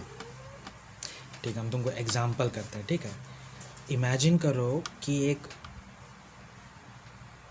अनएंडिंग, माने अनंत है ना, नेवर एंडिंग, उसका कोई ये नहीं है, एंड नहीं है, ठीक है। अथाह, तुम उसका गहराई ऊंचाई कुछ नहीं नाप सकता, ऐसा शून्य सागर। अब शून्य सागर क्यों बोल रहे हैं? क्योंकि तुमको ऐसा इमेजिन करना है कि उसमें पानी नहीं है। तुमको अगर हम अंतरिक्ष में फेंक देना तो वहाँ पर तो तुम कुछ ऊपर नीचे आगे पीछे कुछ नहीं समझ में आएगा। ऊपर नीचे आगे पीछे तो हम लोग धरती में रह के करते हैं ना, स्पेस में नहीं होता है। मगर वहाँ पर भी स्पेस है, तुमको वो भी नहीं इमेजिन कर रहा है। तुम एक ऐसा अनंत अथाह जगह पे हो जहाँ पर चारों तरफ पानी की जगह ऐसा तत्व है जो कि तुम उसको डिफाइन नहीं कर सकता, ठीक है। समझ सकते, इमेजिनेशन करने में डिफ़िकल्ट हो रहा है, मगर थोड़ा इमेजिन करो कि ऐसा तत्व जो कि बाकी कोई तत्व नहीं है, उसमें तुम डूबा पड़ा हो, है ना। चारों तरफ अनंत रूप में सब तरफ वही और वही है, ठीक है। अब तुमको हम और एक और कंफ्यूजिंग चीज़ बोल रहे हैं कि तुम इसको नाम दो कुछ नहीं तत्व। क्यों? क्योंकि यहाँ सब कुछ उसी में है और तुम उसको डिफाइन भी नहीं कर सकते, इसलिए वो कुछ नहीं है। वो कुछ है मगर टेक्निकली कुछ नहीं है, कुछ है अपने में कुछ है। ओके। लेकिन हम लोगों का कुछ कुछ शब्द जो है ना, उसमें से वो कुछ नहीं है। हमारे शब्दों में उसको डिफाइन नहीं किया जा सकता। नहीं, हमारा लिमिटेशन यहीं आ जाता है। ओके। इसीलिए उसको हम लोग मटेरिया प्रीमा बोल के बच जाते हैं। अल्केमी वाले वो उसी को मटेरिया प्रीमा बोल के बच गए। धर्म उसी को ईश्वर करके बच जाता है, ठीक है, ओके। कि उसके पहले और कुछ नहीं है। अब चूंकि ये सब है तो तुम इसको गीला, सूखा, हल्का, भारी, काला, सफ़ेद, मीठा, नमकीन, है ना, कुछ भी नहीं डिफाइन कर सकते, ठीक है। अब कल्पना करो कि एक झिल्ली जैसा बन गया है, ठीक है। अब ये जो झिल्ली जैसा बन गया है, ये भी इसी कुछ नहीं तत्व से बना है। तुमको हम ना थोड़ा सा इजी तरीका करते हैं कि तुम एक एग्जांपल ले लो। बलून इमेजिन करो। ओके। बलून ऐसी पड़ा रहने से उसमें हम लोग ज़्यादा कुछ इमेजिन नहीं कर सकते, ठीक है। उसके अंदर अगर तुम हवा भरते हो तो वो बाहर का हवा से अलग हो जाता है। हाँ। बाहर अगर असीमित अनंत हवा है तो बलून के अंदर सीमित हो जाता है। हाँ। मगर चूंकि वहाँ बलून का मटेरियल अलग है, इसीलिए हम लोग वैसा इमेजिन नहीं कर सकते, है ना, ठीक है। अब हम तुमको ये बोल रहे हैं कि जो तुमको अभी हम झिल्ली इमेजिन करने बोले थे ना, हाँ। यानी कि बलून, वो भी अगर हवा का बना होता। ओके। थोड़ा थोड़ा समझ में आया? नहीं, अभी भी मैं, आप थोड़ा और कंफ्यूज कर रहे हैं मुझे। ठीक है, उसको अच्छा से समझा रहा हूँ। सब तरफ हवा ही हवा है, तुम बलून के अंदर हवा भर रहे हैं, बाहर हवा है, अंदर भी हवा है, मगर बलून का जो तत्व है मटेरियल रबर, वो हवा नहीं है, ठीक है। तो अंदर का हवा बाहर का हवा तो तुम डिफाइन कर दिया है ना, डिवीजन कर दिया, वर्गीकरण कर दिया। लेकिन बलून को तुम नहीं कर पा रहा है क्योंकि वो हम लोग का भौतिक ये में रियलिटी में वो रबर है। अब अगर उसको हम तुमको इमेजिन करने बोले कि वो भी हवा का ही हो, ठीक है, तो वही चीज़ अब तुम उसको मूल तत्व में अप्लाई करो कि अनंत अथाह सागर जो मूल तत्व का है ना, उसमें जो झिल्ली बना बलून जैसा, वो भी अनंत अथाह मूल तत्व का ही है, लेकिन झिल्ली रूप में। अब उसके अंदर में जो वो सीमित हो गया ना, जैसे हम लोग यहाँ हवा सीमित कर रहे थे, तो उसके अंदर में जो अनंत अथाह को सीमित किए ना, वो भी मूल तत्व का ही है। सिर्फ यहाँ गणित के कारण 3 विभाजन आ रहा है, ओके, ठीक है। अब ये जो 3 का व्याख्या हुआ ना, ये तत्व रूप में, मतलब तत्व के रूप में कुछ नहीं भी है और कुछ भी है ना, वो जो मटेरिया प्रीमा है उसका, ठीक है। और थोड़ा बात के लिए बता दे रहा हूँ, इस मटेरिया प्रीमा से ही मैथ्स के कारण जो ये 3 का डेफिनेशन आया ना, ये 3 का डेफिनेशन ही सभी धर्मों में त्रिमूर्ति, त्रिदेव, त्रिएक ईश्वर, इसका आधार है, ओके, ठीक है। डिटेल्स हम इसके बारे में बात करेंगे, लेकिन ये जान लो कि धार्मिक रूप से जो ये लोग समझते हैं ना, उसमें इसका आधार अल्केमी से आता है। ओके। मैं अल्केमी से आता है क्यों बोल रहा हूँ, क्योंकि ये अभी का मॉडर्न फिजिक्स से पहले का चीज़ है, है ना। हाँ। उस समय ही वो लोग ये चीज़ कर दिए थे, ठीक है। अब ये जो डिफाइन हम लोग डिवीजन किए ना, ये फिजिक्स और मैथ्स का चीज़ हो गया, ठीक है। अब तुमको आगे बता रहे हैं कि ये जो वर्गीकृत रूप में हुआ ना, 3 रूप में, ये कुछ नहीं या व्योम, तुमको जैसे पहले में तुम कंफ्यूज हुआ था ना, तो उसी को हम आगे डिफाइन कर रहे हैं कि ये खाली या माने उसका नहीं होने का आभास है ना। जैसे घड़ा है, घड़ा खाली है बोलते हैं, वैसा चीज़ में से नहीं है, ठीक है। ये जो मूल तत्व है वो अपने में ही शून्य है ना। ओके। इसी मूल तत्व के अंदर, चूंकि इसी में से सारी चीज़ें आ रही है ना, समय, आयाम, तत्व, तो ये क्या है, ये अपने में जो आंशिक भविष्य जो होने वाला है ना, हम लोग होने वाला को सिर्फ समय के रूप में देखते हैं ना, मैं उसको तुमको सारे चीज़ों को एक साथ लेते हुए बोल रहा हूँ, आयाम और समय और तत्व को साथ में, ठीक है। कल को यहाँ पर जमीन धंस के घाटी बन जाए, कोई नहीं जानता, तत्व इधर से उधर हो गया, समय भी आगे गया, तो ये आंशिकता जो है ना, ये मूल तत्व में ही निहित रहता है, ठीक है। और ये जो हम लोगों का भौतिक, जो ये हम लोग का आधार है ना, जिसको मीडियम बोलेंगे, भौतिक मीडियम, इसके भीतर में जब सूचना ये होना, मैंने प्रसार होना शुरू होती है ना, तभी ये वर्गीकरण भी शुरू हो रहा है। मैं तुमको बोला था ना उस समय कि देखते हैं, उसी समय वो देखने का क्षण ही जो है वो सूचना उसके अंदर ऐसा मैंने हिला देता है। जैसे मान के चलो कि कचरा पानी है, कीचड़ सब बैठा हुआ है, थोड़ा सा हिला दिए तो कीचड़ ऐसा फैलने लगता है पानी में। उसी तरह मूल तत्व का जो अनंत तथा सागर है, उसमें जब सूचना को ऑब्जर्व कर दिया जाता है ना, तो सूचना जल्दी जल्दी प्रसार होने लगता है और वर्गीकरण शुरू हो जाता है, ठीक है। तो वो ये सूचना भी लेकिन उसी मूल तत्व में निहित है, ठीक है। और वो सूचना ही वर्गीकरण का आधार, माने वर्गीकरण और तत्व सब जो परिवर्तन हो रहे हैं ना, इसका आधार है। सारा चीज़ खिचड़ी हो गया, ठीक है, हम समझ सकते हैं। थोड़ा सा उसको ध्यान दे के सुनोगे तो समझ में आएगा। मूल तत्व है, जैसे ही उसमें ऑब्जर्वेशन हुआ, डिफ्रेंशिएशन शुरू हुआ, माने वर्गीकरण शुरू हुआ, टुकड़े हो रहे हैं, ठीक है। और उसी देखने के क्रम में जो ये माध्यम हुआ ना, वो कुछ नहीं है तो खाली नहीं है, मैं बोला ना, तो वो ठोस भी नहीं है लेकिन ठोस जैसा भी समझ लो, एक ही समय में सब कुछ है ना। तो उसमें सूचना ऐसा प्रवाह कर रही है। हम लोग का सूचना कैसे प्रवाह करता है, हवा में या आयाम में, स्पेस में। तो उसी तरह सूचना जब मूल तत्व में ऐसा प्रवाह हो रही है ना, तो वही वर्गीकरण कर रही है। अब जो तुमको हम बताए थे ना कि धर्म में ये 3 का आधार इसी से आता है, तो धर्म में ईश्वर का आधार भी उसी जगह से ही आ रहा है, अल्केमी से। ये जो वर्गीकरण हो रहा है उसी में। अच्छा। क्योंकि जो वो ऑब्जर्व करना ही मैं बोल रहा हूँ ना, तो कुछ ये में मैंने लेखों में, जो कि बाद में धर्मों का आधार भी बना, उसमें इस चीज़ों को हिंट किया गया है, ठीक है। क्योंकि उसको ना क्लियर लैंग्वेज में लिखा नहीं गया है कि वो ऑब्जर्वर जो हुआ ना, ऑब्जर्व करने के लिए तो कोई होना है ना, तो वो ऑब्जर्वर ही ईश्वर है। तो वो मूल तत्व भी हुआ अपने में, ठीक है।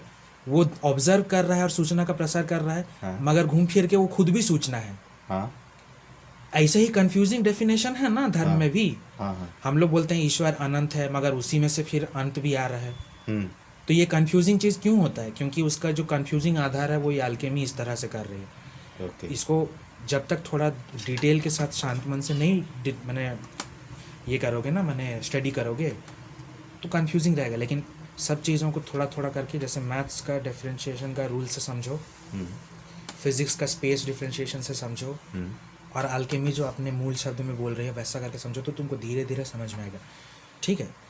आप थोड़ा सा मतलब जो बता रही है मुझे, एक कन्फ्यूज़न क्रिएट कर रहा है, फिर भी जारी रखिए, शायद सुनते सुनते कुछ समझ आने लगे। ओके। अब ये जो इस तरह का जो ये अल्केमी का धारणा हुआ ना, मूल तत्व से वर्गीकरण होना और चीज़ों का माने भौतिक तत्व में उतरना, है ना, तो ये आधुनिक विज्ञान, मैं बोला ना आधुनिक विज्ञान में भी यही चीज़ है, बिग बैंग से नीचे आ रहा है सब चीज़, ठीक है। तो ये देखो, बिग बैंग वाला चीज़ हम लोग ना पॉपुलर ये में पढ़ते हैं, फिजिक्स में पढ़ते हैं, मगर ये अल्केमिकल लैंग्वेज यूज़ करके भी फिजिक्स के पेपर है, ठीक है, खोजना आना चाहिए। फिजिसिस्ट लोग भी यही लैंग्वेज यूज़ करते हैं, कि मूल तत्व है जिसको हम इमेजिन नहीं कर सकते, उसको डिफाइन कर रहे हैं, डिफ्रेंशिएट कर रहे हैं, ठीक है। क्योंकि मैथ्स में तो इसका लिमिटेशन नहीं रहता है ना कि मटेरियल है कि नहीं है, मैथ्स तो सिर्फ नंबर से गेम खेलता है, ठीक है। तो आधुनिक विज्ञान में ये धारणा तब फेमस होना शुरू हुआ जब रूस का जो भौतिकविद यानी कि जो फिजिसिस्ट लोग हैं ना, इसके बारे में सबसे पहला लिखना शुरू किया, ठीक है। और चूँकि हम लोगों का आधुनिक विज्ञान क्या है, नियंत्रण का विज्ञान है। हम लोगों को कोई भी चीज़ जो प्रकृति में अपने आप होता है ना, उसको नियंत्रित करना मज़ा आता है। इंसान को अपने हाथ से नियंत्रण खोता पसंद नहीं है, तो वो नियंत्रण करना चाहता है। तो इसलिए हम लोग का जो विज्ञान है वो भी वैसे ही हो गया है, नियंत्रण का विज्ञान हो गया, ठीक है। तो अब मैं तुमको एक मज़ेदार चीज़ इसमें ये बता रहा हूँ कि अल्केमी क्या बोलता है कि ये जो आयाम यानी स्थान, जो समय यानी मूल तत्व में जो माध्यम के मैंने माध्यम जो है ना मूल तत्व का, उसमें सूचना प्रसार के कारण जो ये उत्पन्न हो रहा है ना वर्गीकरण होके, इसी को नियंत्रण करने का क्षमता दे देता है। ओके, ठीक है। तो मॉडर्न फिजिसिस्ट लोग उसी तरह से उसको डिफाइन कर रहे थे कि इस चीज़ों को भी कंट्रोल किया जा सकता है। ओके। तो क्या इस विज्ञान के बल पर माहौल को बदला जा सकता है? अरे तुम ऐसा चीज़ पूछ दिया कि ठीक है, अभी आते हैं। अल्केमी इस चीज़ों का जो मैंने सार है ना, और जो मॉडर्न फिजिसिस्ट लोग भी इस चीज़ों को बोल रहे हैं, ऐसा छुप छुप के बोलते हैं, क्योंकि ये जो तुम अभी बोला ना माहौल को भी बदल सकता है। आते हैं, ठीक है। ओके। अब उसका कैसे आते हैं कि अभी तक हम लोग दो अर्थ को समझे अल्केमी का। पहला कि मूल तत्व जो मटेरिया प्रीमा हुआ ना, धातु को सोने में परिवर्तित करता है। पारस पत्थर का कहानी सब जो सुन रहे थे उसमें था ना, सबसे सिंपल मीनिंग था। अच्छा, हम ये पूछना चाह रहे हैं हाँ। कि ये जो पारस पत्थर का कॉन्सेप्ट है, हाँ, ये सांकेतिक रूप में है या फिर वास्तव में वैसा होता था? मल्टीपल मीनिंग का बात हम लोग किए थे ना, हाँ। ये उसमें भी लागू है। जब वो पारस पत्थर बोल रहा है ना, हाँ। तो मूल तत्व का भी बात कर रहा है। हाँ। मगर हम लोगों का भौतिक दुनिया में भी पारस पत्थर का बात कर रहा है। तो उसका जो परोक्ष रीडिंग है वो बात कर रहा है कि वो धातु को सोना में बदलता है। ओके।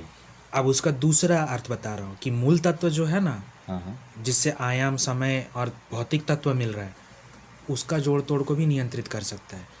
क्यों? क्योंकि पारस पत्थर खुद मूल तत्व है, और पारस पत्थर का प्रभाव में बाकी तत्व भी चेंज हो सकते हैं, ट्रांसम्यूट हो सकते हैं, है ना। तो सिर्फ भौतिक तत्व का बात, मैंने फिजिकल सोना चांदी का बात थोड़ी हो रहा है। आयाम और समय भी तो उसी मूल तत्व से उतर रहे हैं ना। तो चूंकि लोहा सोना बन रहा है, परिवर्तन हो रहा है, वैसे ही समय आयाम भी उसी मूल तत्व पारस पत्थर से बदला जा सकता है। ये दूसरा मीनिंग यानी दूसरा रीडिंग हुआ, ठीक है। यानी समय को भी इधर उधर किया जा सकता है। यस। अभी डिटेल से जब हम बैठेंगे ना, तब थोड़ा बहुत और क्लियर होगा कि अब समझ में आ रहा है कि हम वो टॉपिक क्यों उस शब्द का प्रयोग किए थे, जादू और सोशल इंजीनियरिंग। Social engineering. तुम अभी शब्द यूज़ किया माहौल, थोड़ा थोड़ा जुड़ता हुआ दिख रहा है। हाँ। ठीक है, तो हम तो अभी आगे और बताते हैं कि वो शब्द का क्यों वैसा मीनिंग है। ठीक है, देखते हैं। तीसरा अर्थ पे आते हैं, यानी कि तीसरा रीडिंग जो है ना। हम लोग शुरू में क्या देखे थे? प्रोजैक रीडिंग, परोक्ष रीडिंग, फिर लिंग्विस्टिक रीडिंग था, है ना। उसके बाद में अल्केमिकल नहीं, तीसरा स्थान पे फिर आ गया था एसोटेरिक रीडिंग। हाँ। तो ये जो सोना वाला है ना, हाँ। ये एसोटेरिक रीडिंग है। चौथा रीडिंग अल्केमिकल रीडिंग। उसके बाद का जो अब तीसरा अर्थ जो आ रहा है, यानी कि जो इनडिफरेंशिएटेड रीडिंग है, ठीक है। प्राचीन ग्रंथ और लेख इस बात को सूचित कर रहा है कि साधारण चीज़ या धातु जो तत्व सब है ना, लोहा, पीतल, तांबा, इसको सोना में परिवर्तन करने का जो ये विज्ञान है ना, ये एक रूपक है, बोला जाए तो मेटाफर है मनुष्य को ही परिवर्तित करके उत्थान कर देने का। आया समझ? ओके। मनुष्य मतलब मनुष्य को जो जिस चीज़ के लिए जैसे मनुष्य बना है, एक तरीके से कहा जाए तो मतलब सिद्ध पुरुष जैसा। यस, यानी कि वही जो मनुष्य साधारण रूप से सिद्धियुक्त या आत्मिक जीव बनाया जा सकता है ना। ओके। अब धर्म में यही आस्था का केंद्र हो जाता है। पहले हम वर्गीकरण से क्या सीखे कि त्रिएक का या त्रिमूर्ति का कंसेप्ट कैसे है। देखो, उसमें मैथ्स भी है, फिजिक्स भी है, और ये ओल्ड साइंस भी है। ओल्ड वर्ड यूज़ भी नहीं करना चाहिए, मैं बोल रहा हूँ एंशिएंट साइंस। हाँ। ठीक है। अब मैं तुमको क्या बोल रहा हूँ कि तीसरे मीनिंग में जो आस्था का आधार हो गया ना, मनुष्य को उत्थान करना, सिद्धि प्राप्त करना या आत्मिक कर देना, मोक्ष भी इसी से रिलेटेड है क्या? यस। ओके। ठीक है।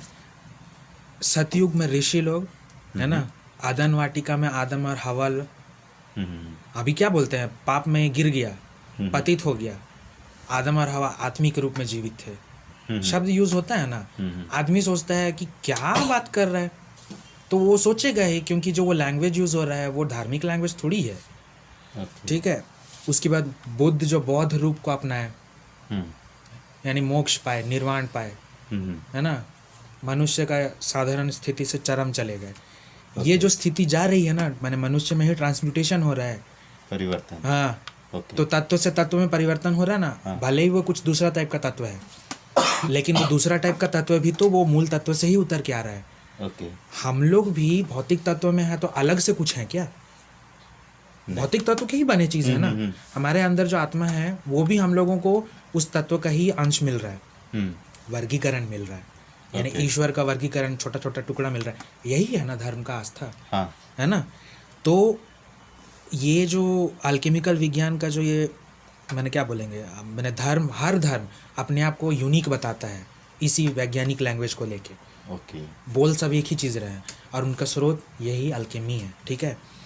इसीलिए अब हम लोग, मैं तुमको बोला ना कि अभी कि जादू शब्द है ना, अपना टॉपिक पे हम लोग आ रहे हैं कि अल्केमी अपने तीसरे या आखिरी अनडिफरेंशिएटेड मीनिंग में सामाजिक अभियांत्रिकी या इंजीनियरिंग, है ना, अर्थात सामाजिक जोड़ तोड़ या सामाजिक परिवर्तन का विज्ञान है। ठीक है। अब ध्यान दो कि पिछला 3-4 हज़ार साल पहले, है ना, 3-4 हज़ार साल, इतना पुराना है क्या? हाँ, अल्केमी का इतिहास विश्व का लगभग सारा प्रमुख धर्म, उसको भी गोली मारो, विश्व का सबसे पुराना सभ्यता सब जो है ना, मिस्र, सुमेर और भारत भी। भारत कैसे? भारत में एक पुराना सभ्यता है। कौन सा? सिंधु घाटी का सभ्यता। अच्छा, हाँ। घूम फिर के हम लोग वहाँ भी आएंगे, ठीक है। ये 3 सभ्यता अपने आप को वंशज मानते हैं। जो मैं जिस प्राचीन जगह का बात कर रहा हूँ ना, प्राचीन विज्ञान, ये कहीं से तो आया होगा ना। तो ये 3 सभ्यताएं अपने ही इतिहास में इस चीज़ को जिक्र करती हैं कि वो लोग भी वंशज हैं एक प्राचीन सभ्यता की। ठीक है। उनसे वो लोग ये ज्ञान पा रहे हैं, उसको वो लोग उस तरह से दस्तावेज़ों में लिखा। ठीक है। तो पिछले 2-3 हज़ार साल मैं इसलिए भी बोल रहा हूँ क्योंकि वो थोड़ा कंजर्वेटिव एस्टिमेट है, मगर अगर उनका बात भी अगर माना जाए ना तो ये और भी पुराना चले जाएगा। ठीक है। इसमें अल्केमी 2 मूलभूत विज्ञान पे अध्ययन किया है उस समय से जो लोग करते आ रहे हैं ना। पहला कि हम भौतिक तत्व यानी मूल तत्व जो हुआ ना, यानी कि भौतिक मीडियम, माध्यम कुछ है ना जिसके ऊपर सब कुछ हो रहा है, इसी में जोड़ तोड़ कर सकते हैं। पारस पत्थर क्या कर रहा है? ट्रांसम्यूट कर रहा है ना, जोड़ तोड़ कर रहा है। तो भौतिक तत्व का जो मूल आधार है, मूल तत्व, उसी में जोड़ तोड़ कर सकते हैं और उसके ज़रिए सृष्टि में जोड़ तोड़ कर सकते हैं। क्यों? क्योंकि सृष्टि भी उस मूल तत्व से उतर रही है। दूसरा, ये विज्ञान समाज परिवर्तन, जोड़ तोड़ या मनुष्य का मूल चेतना को ही बदल देने का विज्ञान है। हम लोग सब कोई जुड़े हुए हैं ना। हाँ। ठीक है। इसीलिए